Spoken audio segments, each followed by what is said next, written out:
The fifth and the eighth consciousness, along with the sixth and seventh, are transformed through results and causes.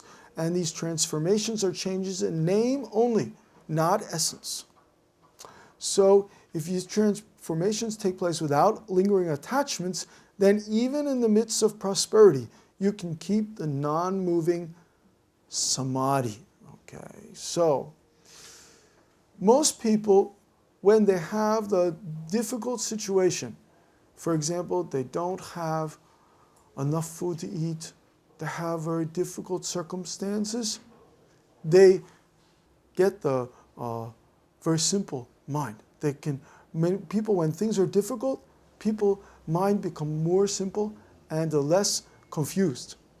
They said, when you're hungry, you don't miss anything. When you're a hungry person, they notice everything. They're very sharp. But when your stomach is really full of good food, really full of good meat and everything, good kind of food, and you have a really good house and you have lots of money, it's easy to miss things. You can easily get confused, and this is why rich people actually have more suffering. They have more suffering than poor people, because once you get rich, you have to work to stay rich. And you have to find new ways to become more rich, right? Of course, nobody here is rich is going to hold up their hand and say yes. But the point is that a lot of people want to become rich, but they don't realize that rich people also have a lot of suffering. Because when your stomach is not really so full, meaning not just stomach, but when you don't live so rich or you're not so wealthy and you live simply, you're more aware of the things happening around you. You're more alert. And this means it's the same. Even in the midst of prosperity, you can keep the non-moving samadhi. So if you're clear about these things, and then even you're in a very good circumstance, even somebody invite you for a very good circumstance, very good situation, you can stay clear. If you're clear about these transformations, because actually these transformations are take place in name only. We actually, if somebody is poor and then later they become rich, it's not like their nature changes. Their nature doesn't change. Only their position, some in name changes, some forming changes. Most people don't understand, but I think you can understand that, right? And so, when he heard this, the monk Zitong had a sudden realization of the prajñā wisdom, and he made his own poem. He said, "The three bodies are originally my substance." That's very good. Three bodies originally my own substance, nowhere else. The four wisdoms are the original brightness of our mind. Yeah, we all have the four wisdoms in our great mind. When the three bodies and the four wisdoms merge without hindrance, you can follow and respond to any situation. If you want to practice, this one thing is illusion. If you want to keep it, this is not the true essence. Thanks to your wonderful teaching, I now understand. From now on, I will never be contaminated by attachment to name. Well, name. Attachment to name. There we have it. There's the essence in a nutshell. Attached to name. But especially in Korea, many people attach to a name. You know what we call name attachment? 명예욕. 명예. Yeah. 명예. I want a good name. I want my name to be shown all over. I want my name to be really in bright lights, even after I die. I want people to remember my name. You know, when I first came to Korea, I was really surprised because being a foreign monk here, after I learned Korean, it took me like 3 years to learn Korean. Then many Korean newspapers came to me and wanted to interview with me. Newspaper and sometimes magazines and television, and many came in and interview, and I got some publicity, you know, and my name goes in the newspaper. And later, one Korean Shindo of our temple, one bosanim, came to me. She said, "Oh, you are very lucky." She said, "When I was interviewed by newspaper, I had to pay them. I had to pay money to newspaper to print my name. But you don't have to pay money. They print your name for nothing." Well, then I understood, well, this society really likes a name. They really like to see name in the newspaper and in the, TV, on the TV, really like everybody likes to hear their name said. "Oh, yes, Mr. Kim, something, or even in monk society, many monks like to hear their name. They like to hear, "Oh, yes, this Sunim, he has so many temples, and he has so many disciples, and he's written 100 books, and got 50 PhDs, Of course, this is all about your name. This is all about name. So if you are attached to a name, this is a very important. One monk in Korea, now he's no longer alive. He had 70 PhDs. He very much liked the PhD. I don't know how he got all these PhDs, but he had students write books, and he had the student write the book, and then he would little bit edit and put his name on it. And then many books appeared, and this kind, So we say this is all about the name. So the Sixth Patriarch makes it very clear here, don't be attached to a name. The student wrote the poem, "From now on, I will not be attached to a name." It's very difficult, of course. We all think about our name, our family's name, our children continue our name, right? Do you think about that? Nowadays, not so much in Korea, but before, I think people, this name continues. Okay. Not only in Korea, other countries too.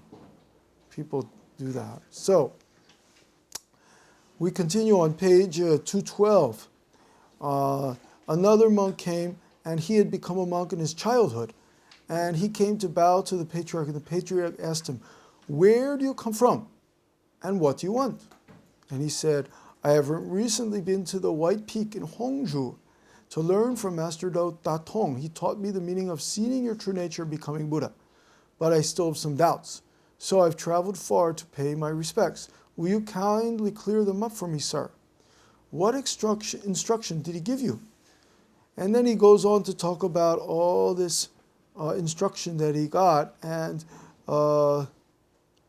he asked to this monk, and this monk said to him, "Do you see empty space?" And he said, "Yes, I do." Then he asked me whether empty space had any particular form. And I told him that empty space is formless, and therefore cannot have any particular form. And then this monk explained to him, "Your true nature is exactly like empty space." And he all explained to him about that nothing can be seen, and that this is the correct view. So this is called the Tathagata's knowing and seeing. And the monk still was not sure. He didn't understand his teaching. So he asked the Sixth Patriarch, "Will you please teach me, sir?" The reason he didn't understand is this is still, then the Patriarch said his teaching indicates that he still retains the arbitrary concepts of views and knowledge. So his teaching was still, we say, conceptual. Understand the word conceptual? Yeah. He's still in the views, the conceptual thing. It's not really wisdom. So this is a very important point, that what the Sixth Patriarch was showing was wisdom, enlightened wisdom. There's a difference between enlightened wisdom and conceptual teaching.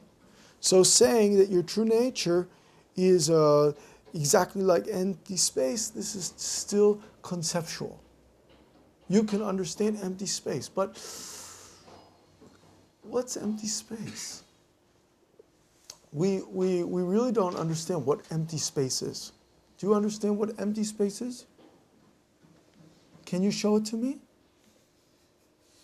Even if you say, "Oh, this is empty space, look." But there's air there. If I take a fan and I like this, something will blow towards you. it's not really empty space. Maybe if somebody goes above the earth by rocket, towards the moon, just like, the Korean girl just went, recently she went up to the space station, the Russian space station. And if somebody goes there, maybe then you can experience empty space better. Maybe this is a real empty space. But you still have the space station, it's still there, still have something. It's very difficult to live there probably. I can imagine very difficult to go to the toilet there, in the empty space. And you still have some space station, but very difficult for us to conceive of empty space, of true empty space, very difficult for us to conceive of. So the explanation about empty space still retains the arbitrary concepts of views and knowledge. This explains why he failed to make it clear to you. Listen to my poem, my stanza. To realize that nothing can be seen, but to retain the concept of not seeing, is like the sun obscured by passing clouds. To realize that nothing is knowable, but to keep the concept of knowing nothing. So nothing is knowable, but you keep the concept of knowing nothing. May be likened to a clear sky generating a lightning flash. Does a clear sky have a lightning flash?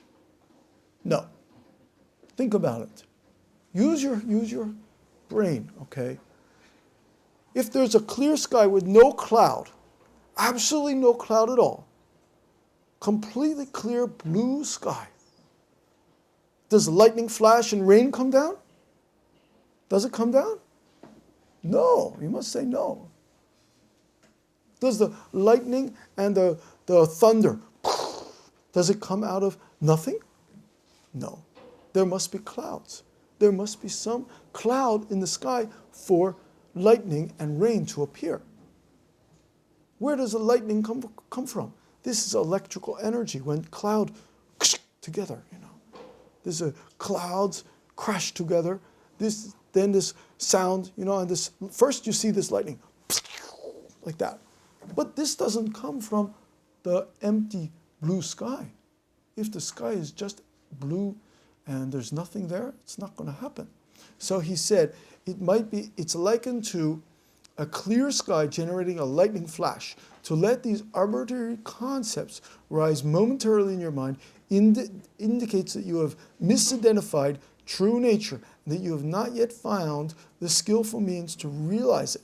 If you realize for one moment that these arbitrary concepts are wrong, your own spiritual light will shine forth permanently. Wow, this is a very high-level teaching, but this is not so easy for us because what this is like, just like the Diamond Sutra, you must stay away from conceptual thinking. If you wish to be a true bodhisattva or a true saint, you must not even think, I am a saint. I am a bodhisattva. I am good. If you really wish to do good, you must not think, I am good. Because the thought, I am good, takes you away from truly doing good. It's like maybe you go to the hospital to visit somebody who is sick, your mother or your friend or somebody, and you're thinking all the time, oh, she's so sick. He's so sick. I'm lucky I'm not sick. I'm really lucky I'm not sick. I'm not like him. I'm not like her. I never want to get old and get sick. Are you really helping this person? No, you cannot help this person. But if you see this person and sick and you think, yeah, I can also be like that. And what can I do for this person? Oh, we are not different. They are sick. They are dying. I also someday will be dying. What can I do?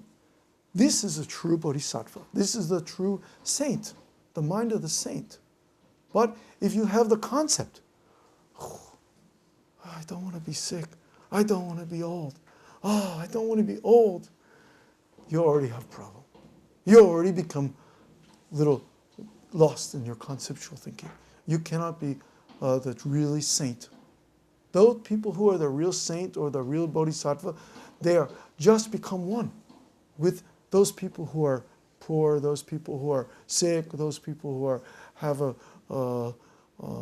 any kind of situation. They become one. They are only giving. This is a state of the bodhisattva or the saint. This is means not have some conceptual idea about opposite. If I have a conceptual idea, now we are having the very helpful Dharma talk. That's already concept. Better is just perceive, just this moment. We just stay clear, moment to moment, without the concept. So this is what his teaching was. He said, if you realize for one moment that these arbitrary concepts of views and knowledge, that these concepts are wrong, your own spiritual light will shine forth permanently. And when he heard this, the Jijang's mind opened, and he submitted the following stanza to the patriarch. And this poem said, to allow these concepts of not seeing and not knowing nothing to arise momentarily in the mind is to seek Bodhi without freeing oneself from form. If you still keep one thought of enlightenment, you are just as deluded as before. Our own true nature is the source of enlightenment. So this is the problem. This is the real problem. When we try to teach the meditation, the sun, we always have to deal with the words.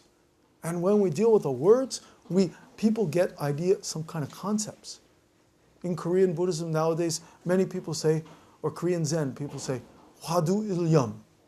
This means keep the wadu with one thought. But many people get stuck on this word, Wadu ilyam. Then, they think of one thought of the wadu. But we must go beyond any thought. We must go beyond. This is a very interesting point. Or we must not even allow one thought to arise at all. Before one thought even arises, we say is a clear like space. Very clear like space. That's our true nature. That's our four wisdoms. Is complete. Okay. Next page. It follows the changing flow of perception without losing its true nature. If I had not entered the patriarch's room, I would have gone in the wrong direction. Okay, he said, if I had not entered the patriarch's room, do you know what the patriarch's room is? That word means joshil. In Korean, said joshil, patriarch's room. The teacher of many monks at a big temple is called joshil sanim. That means he is called the patriarch's room.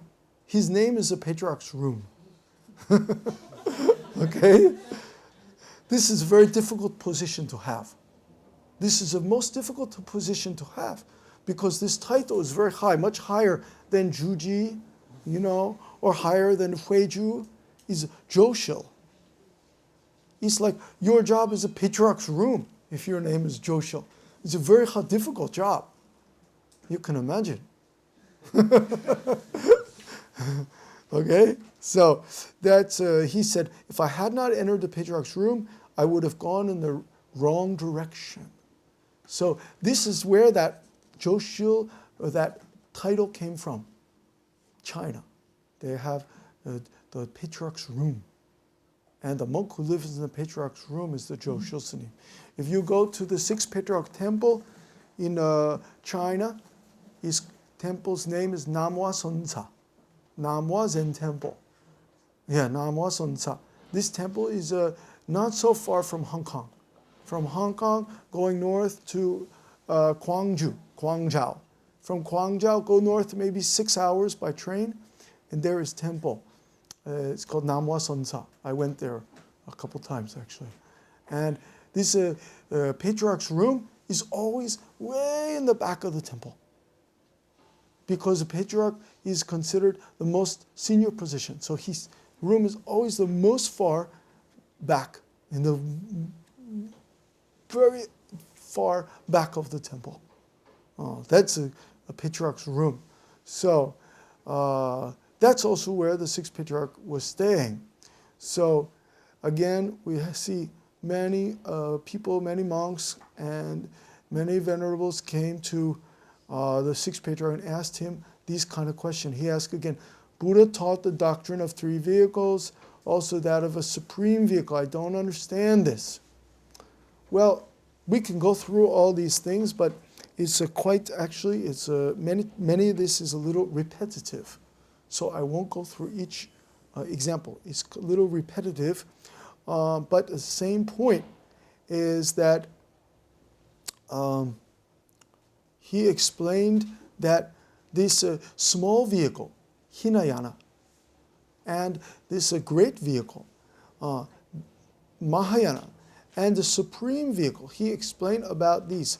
All these are pointing to put into practice. This word yana means vehicle.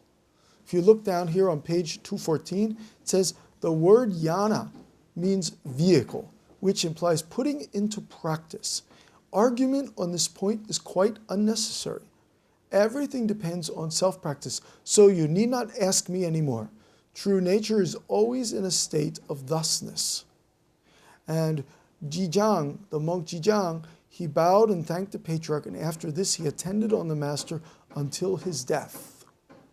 Now, this is very interesting. In China in those days, monks were very simple. If they found the really great teacher and that they really could teach them and they appreciated, they did not go anywhere else. They only stay with that teacher and attend upon him until he died. This was like, they treated their teacher like he was the Buddha. Nowadays, it's very difficult to find this. Nowadays, people, I studied with a teacher for years. Maybe I go find another teacher somewhere. Maybe I learn something somewhere else. People don't have such a deep commitment, but in those days, this was like that. And we see many examples of monks coming to Patriarch for instruction. And I don't want to read through them all because it's many different examples. The next one is again about the bodies, these different bodies. So we go past this, 724. We go to the next page, 216. Many of these examples are similar to the one we just went over with the monk Jijang, different bodies, and one substance and five functions. He explains the mistake about that. And parinirvana, he gives a long poem. And let's go to page 219.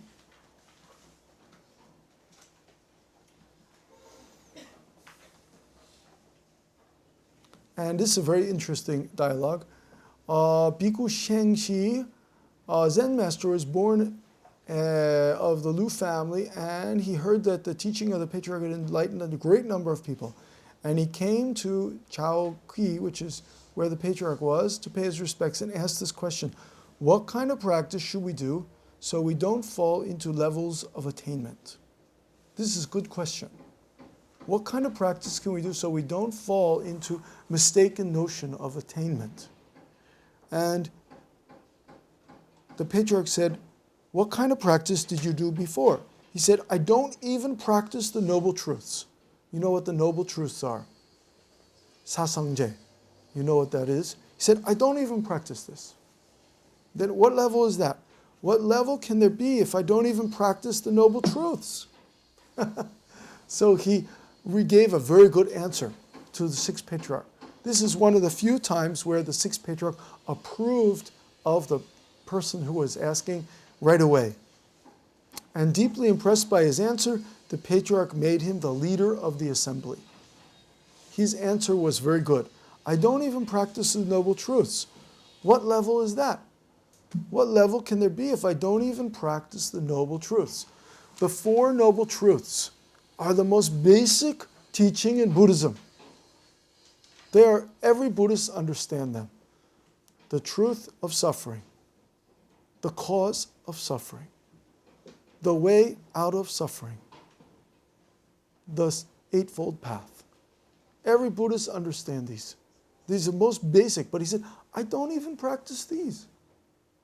So he's already, he transcends that, he go past that.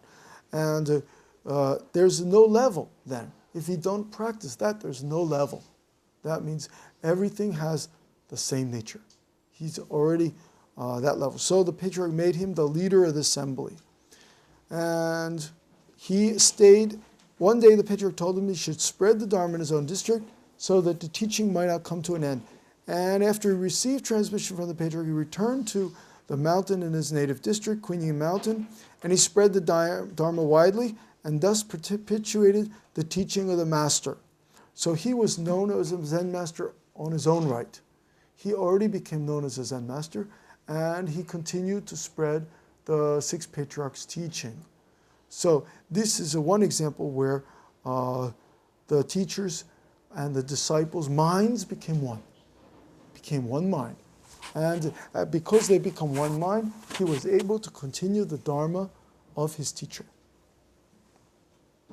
Many examples here. This chapter is quite long, but very important is the next one, okay? Because this in Korean Buddhism is considered probably the best example of the Sixth Patriarch's way of teaching. Okay, let's read the next one, 7.29. Everybody on page 219. 7.29. Okay, Bhikkhu Huineng, a Zen master, was born in the Du family in Jinzhou. After his first visit to national teacher Hui An, he was directed to go to Chaokui to meet the patriarch. Then he arrived in front of the Sixth Patriarch and he bowed to him. The Sixth Patriarch asked him, "Where do you come from?"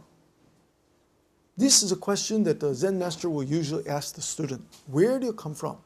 Then he said, "From Sung Mountain," he replied. In Chinese, this is the mountain near where Bodhidharma's cave is, Sungsan, Sung Mountain. Then the patriarch asked, "What thing comes here and how does it come?" If you say it is a thing, that's already a mistake. This is a very good answer. If you say it is a thing, that is already a mistake. He asked, "What thing comes here and how does it come?" If you say it is a thing, that's already a mistake. This answer is very good. Then the patriarch asked, "Can that be attained by practicing? Can you attain it? Can you practice it?" It's not impossible to attain it through practice. However, it's not possible to taint it. Now, this is a very important point. He said, it's maybe you can get it through practice. Maybe. It's not impossible. But it's not possible to taint it, to destroy it. It's not possible. So this already showed he had already attained the way. He already had attained something. He already was enlightened. And it's said that this master, Huineng, he became the teacher of Ma Zhou Zen master, the greatest patriarch, one of the greatest patriarchs in China. He became Ma Zhou's teacher. Because here the patriarch said, he predicted, he said, "From among your disciples, one will be like a horse who will trample and kill all the people of this world." What does that mean? From among your disciples, one will be like a horse.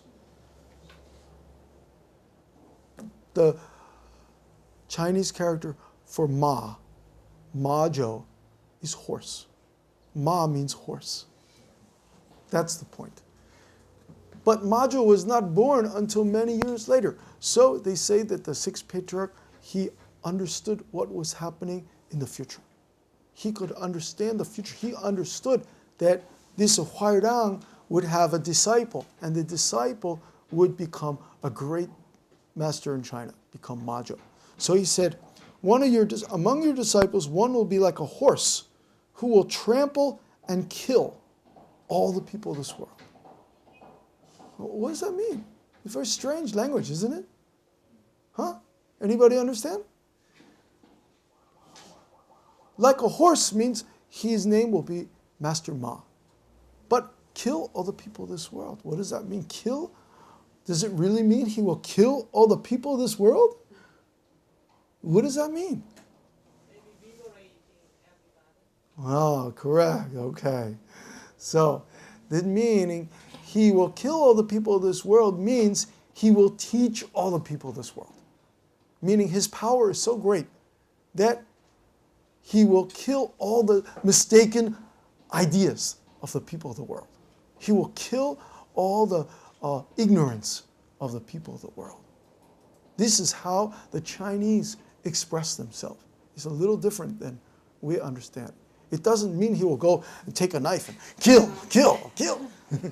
But he used the word kill. It means he will be able to teach many thousands of people. Okay.